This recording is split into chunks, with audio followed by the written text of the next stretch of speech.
Bharatiya Janata party હંમેશા વિકાસની સાથે વિરાસતને પણ યાદ કરતા હોય છે। આજે ભગવાન બિરસા મુંડાજીનું 150મી જન્મજયંતિ છે। જનજાતીય ગૌરવ દિવસ તરીકે ભારતીય જનતા પાર્ટીની સરકારે આ દિવસે જાહેરાત કરી છે। ભગવાન બિરસા મુંડાજીએ આદિવાસીઓ માટે જે પ્રકારના કામો કર્યા છે, એ સામાજિક હોય, જે પ્રકારની એમને અંગ્રેજોની સામે લડત આપી છે, એ આંદોલનકારી હોય કે સેવાકીય કામો હોય, એવા અનેક પ્રકારના એમના જીવનકાળમાં કાર્યો કર્યા છે, જેના કારણે આદિવાસીઓમાં એ ભગવાન તરીકે પૂજાય છે।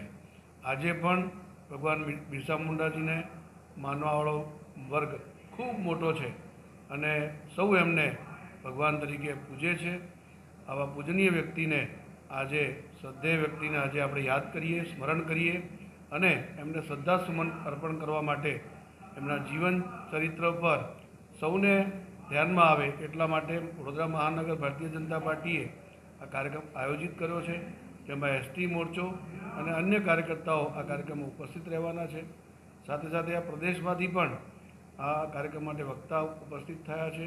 પ્રદેશના પૂર્વ મંત્રી, અમદાવાદ જિલ્લાના પૂર્વ અધ્યક્ષ એવા છે અરશદ ગિરીજી આ કાર્યક્રમના મુખ્ય વક્તા છે, મારી સાથે ઉપસ્થિત છે। એ પણ આ વિષય પર વાત કરશે। ધન્યવાદ।